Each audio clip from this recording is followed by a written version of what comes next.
Well, good morning, everyone, and welcome to our HR committee meeting for May the 6th. I am pleased to call the meeting to order. Do we have any declarations of conflict of interest before we get started? Seeing none, if you do find yourself in conflict during the meeting, just speak up at that time. Next up on the agenda, we have the approval of the agenda. So I will have this moved by Mayor Strathern and seconded by Councillor Main, that the contents of the agenda for the Human Resources Committee meeting for May 6, 2022 be approved as presented. All those in favor, I guess comments or questions, but all right, that is carried. Next, we have the approval of the previous minutes. I have this, welcome Deputy Mayor. We'll have this moved by Deputy Mayor Ross and seconded by Mayor Strathern, that the minutes of the Human Resources Committee meeting held March 15, 2022 be adopted as printed and circulated. Are there any errors or omissions on that? Seeing none, all those in favor? And that is carried. Thank you. We are moving along tickety-boo, which brings us to our motion to move into closed session.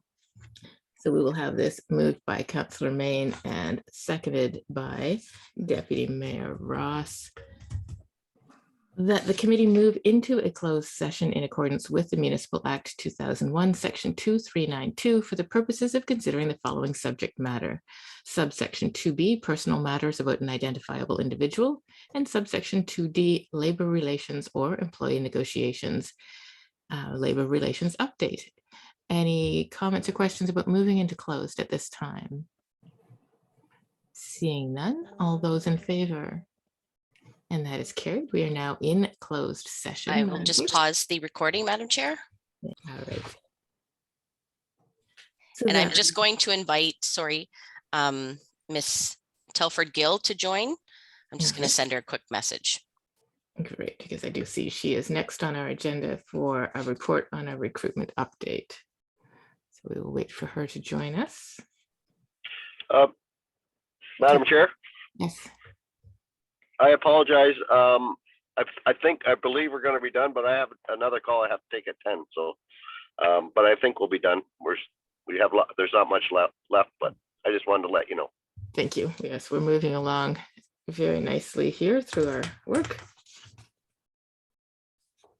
You can always tell people who attend county council, because they let the chair know if things are going to go sideways in a 4-hour-long meeting.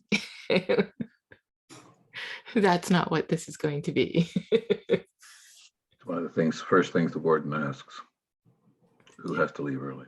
Yeah. And it's fun because you can expect the meeting is really only going to be 45 minutes, and then all of a sudden there's an extra hour-and-a-half discussion on something like libraries. Oh, yeah. I hear that was fun. Oh, it was something. Some comments about lock them up or something. Anyway. No comment. No comment. I don't have a comment. Welcome to Ms. Ellery Telford Gill. We have you next on our agenda with a report on your recruitment update. Thank you. So my update is as follows. Since our March meeting, there have been a total of 36 open recruitments, including our summer contract positions. 14 of those positions have been filled, including one of our priority roles. Overall, we are seeing that the market is improving and we are getting more applicants than we have previously. Thank you. Excellent. Do you have some celebration on that? That easing of the marketplace is so important. Any questions for Miss Ellery Telford Gill? Well, just congratulations. Thank you, and congratulations. Yeah, great news. Yes. Great news. Fantastic. We call her the closer. The closer, there we go. Excellent. Yeah, if I may, Madam Chair, I really want to express my appreciation for all the work Ellery's doing. She's just been tremendous in managing all these files, making sure we get great applicants and secure funding for students, which has been awesome. So thank you so much for doing that. It's great to see the students coming in. There's great energy. And, you know, we did announce yesterday that we secured a CFO for the end of May, which we're very excited about to have Lindsay Barron join us. And that was, again, great work done by Ellery and the recruiting team to do that. So I really want to express my appreciation to her. Yeah, thank you so much. Yes, thank you. Thank you. Well, that was quick and painless for you. Next up, item 9.2, the job evaluation and pay equity project update. Excited to see this is still on our agenda. So if we can get an update, and who would like to go first? I see Ms. Van de Beek, please. Thank you, Madam Chair. I'm, yes, as you mentioned, excited that this is still on the agenda and the ball is rolling. We're at the tender evaluation stage and they are due today. So we are hoping that we will be moving forward very shortly. And knowing the timelines, because we do have council included on the compensation review, I will be working with our selected vendor to prioritize that element so that we can have that review and the report to council before the end of term. Excellent. Are there any questions on this item? Mr. Mayor. Following in the vein of Deputy Mayor's preoccupation with libraries, we have, it's a separate corporation, although we provide service to that corporation. I understand that the comparables in the pay equity side were actually positions within the municipal corporations as opposed to other libraries last time this exercise was done. Is that going to continue, or are we going to actually are they actually involved in this, or have they done their own? And who did they use as comparators, municipal staff or other libraries? You're fading out on us, Mr. Mayor. I don't understand that. Okay, so I just want to know whether we're using municipal staff as comparators. First of all, is the library part of this exercise, or have they done their own, and who the comparators were for positions within the library, municipal or other libraries? Thank you. Ms. Van de Beek. Thank you, Mr. Mayor, through you, Madam Chair. We don't have library positions included in the job evaluation program at this stage. Historically, we support the library in terms of they mirror our salary schedules and our job evaluation tool to be able to evaluate their roles. So we'll be working with them. I'll be working with Trish to be able to implement that on her end and support her if she chooses to proceed with a more formal evaluation on her side. Any follow-up on that, Mr. Mayor? Yes, thank you. I don't understand the logic of using the municipal job ladder for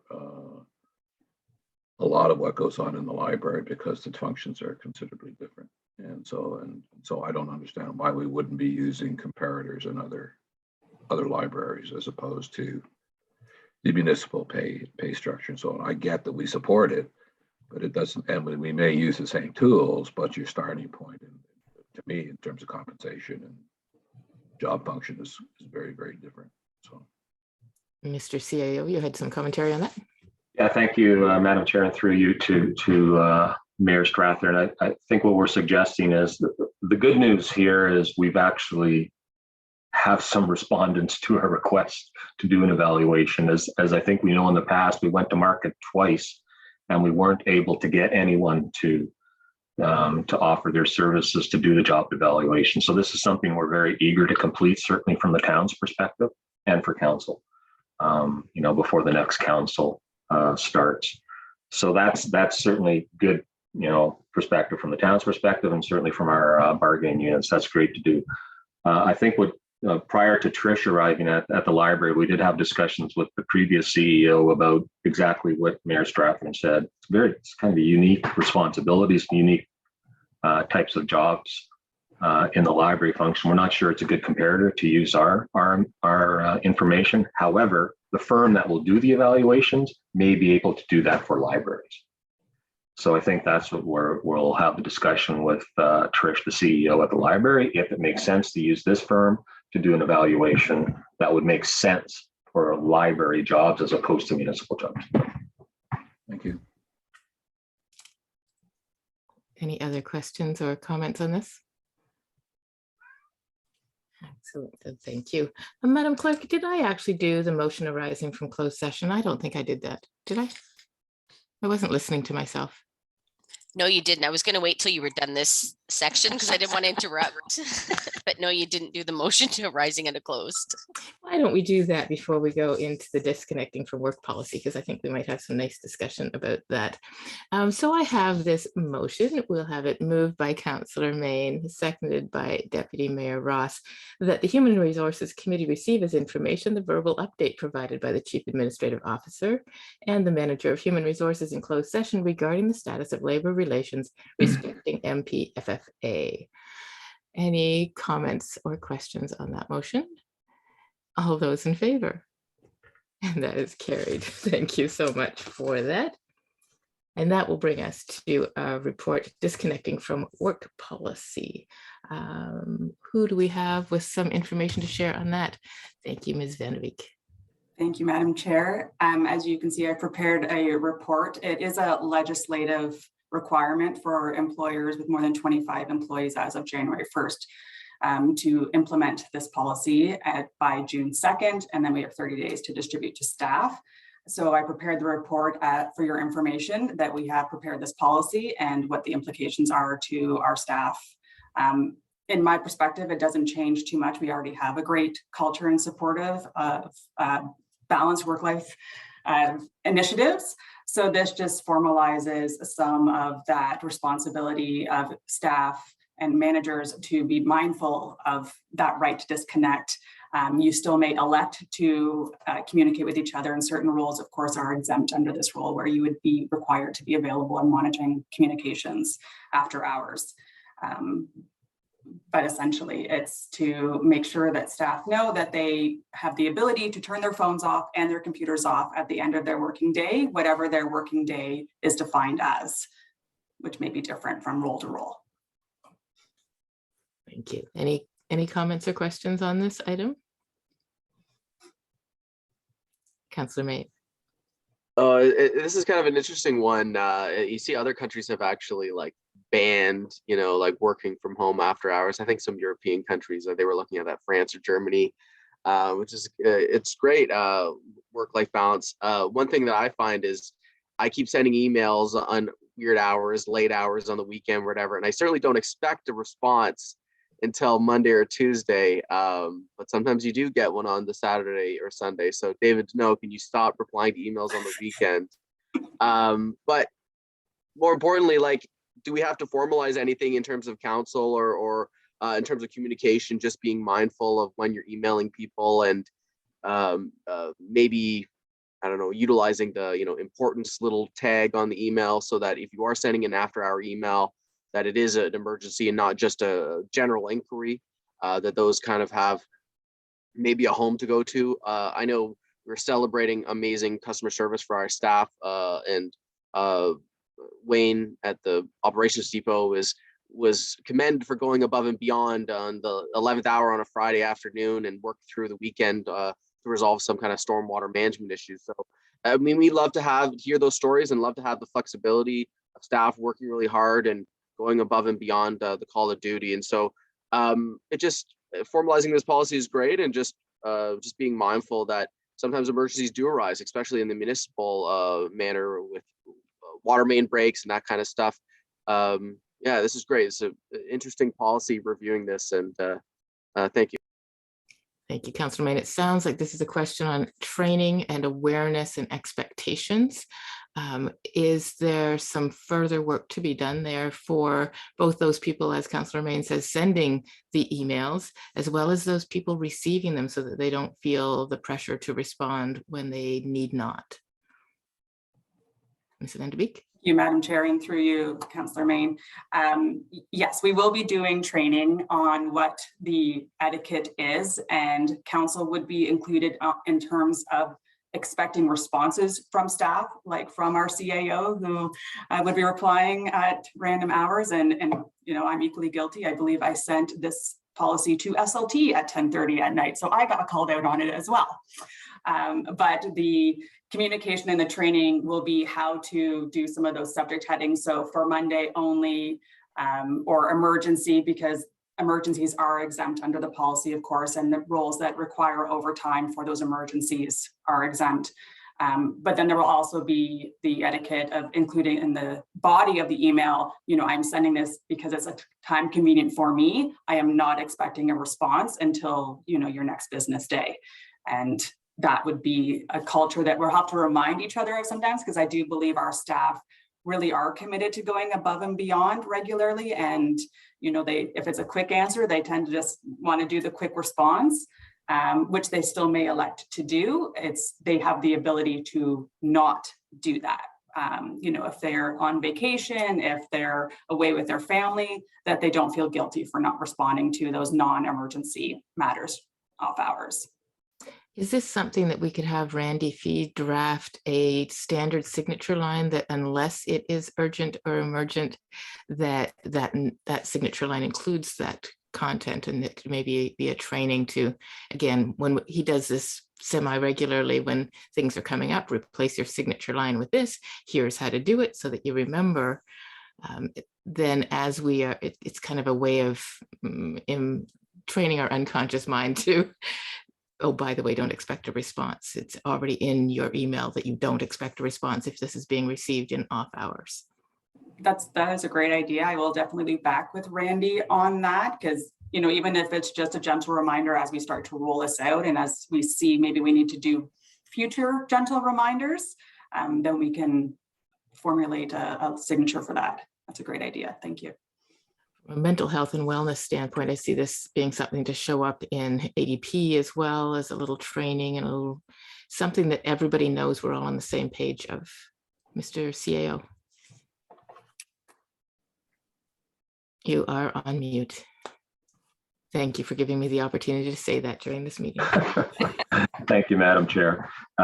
Yes, that's exactly the point I wanted to reference as well. As I think we all know we're a 7/24 operation at municipal. I mean, there are certain responsibilities that never stop, and they're required to continue. However, there are certain responsibilities where there is a certain time frame that we need to manage, and this council's been very respectful of staff and the time that's required of them. So I've never encountered an issue with responsiveness from that perspective. I do think though, and I'm certainly one of them that needs to make sure that in my subject line, when I may be responding to emails to staff, that I do set the expectation. I use myself as an example that it is not response isn't required until the next working day, as an example. So certainly encouraging that culture. I think most people understand that we're all trying to be as responsive as possible, but it's that phrase of a lot of us are working remotely, and we don't want to be living at work. We have to make sure that balance continues to be appreciated. Especially, I think, as we're onboarding new staff, they may be coming into this culture trying to impress, and we're not impressed by you exhausting yourself or over delivering in off hours. And I think that may be unusual, because even though it's a written policy, it doesn't necessarily mean it's enacted in other areas, and especially people coming from a non-municipal background to join us. So I appreciate this being something that isn't just a check mark that, yeah, we've carried out the legislation. So thank you for all that. Councillor Main. Just a real world example of this in the news. I was just reading about the American aircraft carrier, the USS Washington in Norfolk. There's been a string of suicides on the sailors there because of it's under retrofit. People live on this site, which is in the middle of a construction zone, horrible conditions, and it's anyways. I was just watching a expose or news article on it, and it was basically be very mindful of this being like, working conditions are really critical, mental health, and also they were talking about how they're throwing these young sailors into this and over their head. Apologize the water puns here, but it was very kind of drastic seeing what if you don't have policies in place to protect staff, how things can erode and eventually can turn to tragedy. So that was a very interesting news article of some working conditions in the States, which kind of relevant to something like this policy. Thank you. Thank you, Councilor Main. A very acute example, but it does remind us that under the surface, there can be chronic mental health issues that we're not aware of, and that we can become aware and just assume that they are there, right? Assume that challenging conditions of overwork and overtime can lead to things that may not be quite as acute as that situation. All right, any other comments or questions on this report? All right, then I do have a motion moved by Mayor Strathern, seconded by Councillor Main, that staff report HRHS 2022-01, disconnecting from work policy dated May 6, 2022, be received for information. All those in favor? And that is carried. And that actually already, Deputy Mayor Ross, brings us to our adjournment with time to catch your breath and be where you need for your next call. So I have a Time for coffee. Thank you. Moved by Deputy Mayor Ross, seconded by Mayor Strathern, that this Human Resources Committee meeting be adjourned at 9:38 a.m. All those in favor? And that is carried. Thank you all for your participation. Happy weekend, everyone. Thank you. Go Enjoy. Leafs.